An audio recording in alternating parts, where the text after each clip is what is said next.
Ali Bongo Ondimba et son gouvernement,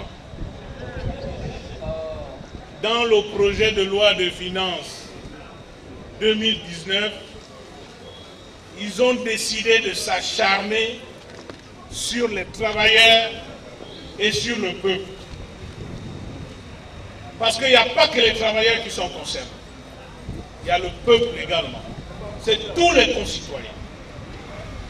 Et rester insensible face à ça, c'est être complice d'un crime. Voilà pourquoi nous devons informer. Parce que l'ignorance tue. Les gens se baladent, ils ne savent pas à quelle sauce ils seront mangés. Parce que ce qui est dans la loi de finances 2019, c'est une déclaration de guerre contre son peuple, contre les travailleurs. Et ça, nous ne pouvons pas l'accepter. Qu'est-ce qu'il dit sur les travailleurs? Ils ont déjà souligné la réduction des salaires.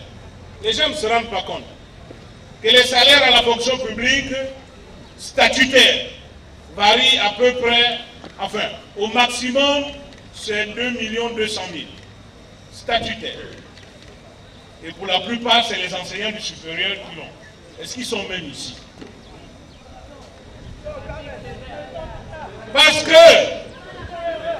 sur les salaires à partir des millions, le travailleur va perdre 100 000. C'est-à-dire, si vous avez 1 million brut, on va vous retirer 100 000 chaque fin du mois. Ça, c'est la réalité. Et si vous avez 2 millions, on va vous retirer 400 000. Mais oui, c'est ce que le projet de loi de faire. 20% de plus de 2 millions, c'est combien? C'est 400 000. Je n'invente rien. Et comme ils commencent d'abord à attaquer les gros salaires, c'est pour que les petits se disent, les petits salaires bien sûr, se disent, nous ne sommes pas touchés. Mais l'objectif, c'est de toucher tout le monde. Tous les salaires, c'est divisé pour régner. Parce que ceux-là, ils diront, oh, c'est le gros salaire. Mais les gros salaires, qui les a réellement? Ce sont eux qui ont les gros salaires. La dernière fois, nous avons dit combien gagne le président de la République. Personne ne le sait. Il ne le dit pas. Mais parce qu'en réalité, leur salaire est confondu avec le budget de l'État. C'est ce qu'ils ne disent pas. Combien gagne le vice-président? Combien gagne les ministres? Ça, ils ne le disent pas.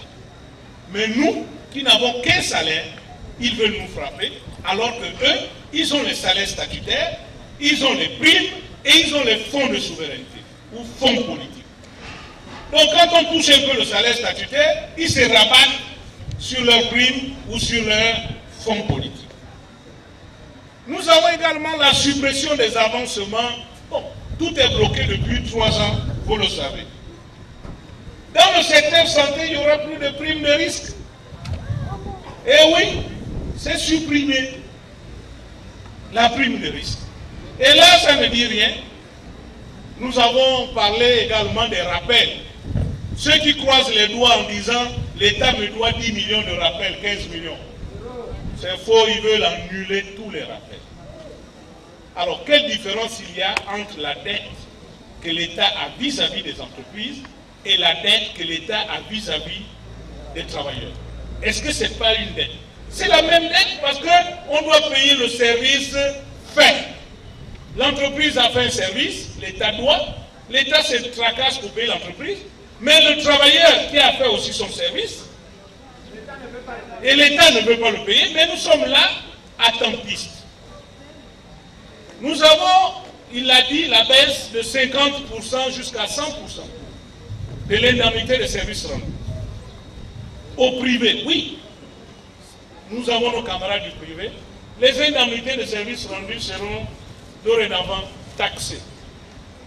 Nous avons l'acharnement aussi sur le peuple.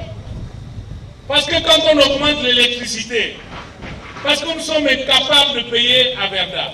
Dans la loi de finances, il était prévu 22 milliards pour Averda. Averda n'a pas reçu cet argent. Et qu'est-ce que Ali Bongo et son gouvernement trouvent mieux à faire? C'est d'introduire une taxe de 7%, qui va servir donc au balayage des rues et à Averda d'une certaine manière. Et ces 7%, en plus de ce que la SCG nous fait subir, c'est la SCG qui sera chargée de récolter ces 7% sur nos factures. Mais oui, mais c'est écrit noir sur blanc, regardez la loi de finances. Et ça ne s'arrête pas là, les transactions, on a parlé des transactions financières par voie électronique. Airtel Money, Mobicash, carte Visa, toutes les transactions, ce n'est pas seulement Airtel Money. L'État prend 10%, même si vous allez prendre un crédit en ce moment, allez-y prendre les crédits, vous allez voir les charges. Alors, mais la solution c'est de ne plus prendre, parce que vous serez toujours obligé d'aller prendre, puisque la consommation voudrait que vous puissiez vivre. La solution c'est de se battre pour que ces mesures ne s'appliquent pas. Alors, camarades travailleurs, ça ne s'arrête pas là. L'acharnement du gouvernement, on l'a dit, c'est par rapport aussi à l'ordonnance 0013 qui a commencé en 2015, qui s'appelle maintenant ordonnance 0030, en passant par l'ordonnance 0016. Mais comment peut-on s'acharner contre son peuple? Vous prenez une ordonnance en 2015, l'Assemblée ne ratifie pas, on déclare cette ordonnance caduque. Vous revenez encore 3 ans après, vous prenez la même ordonnance en des termes identiques. L'Assemblée ne ratifie pas et vous dit allez-y négocier avec les partenaires sociaux. Parce qu'une réforme aussi importante comme la modification de la loi, enfin du statut général des fonctionnaires, nécessite des discussions. Qu'est-ce que vous faites? Vous n'y allez pas, vous prenez encore une autre ordonnance 0030 pour asphyxier les travailleurs. C'est inadmissible, camarades travailleurs.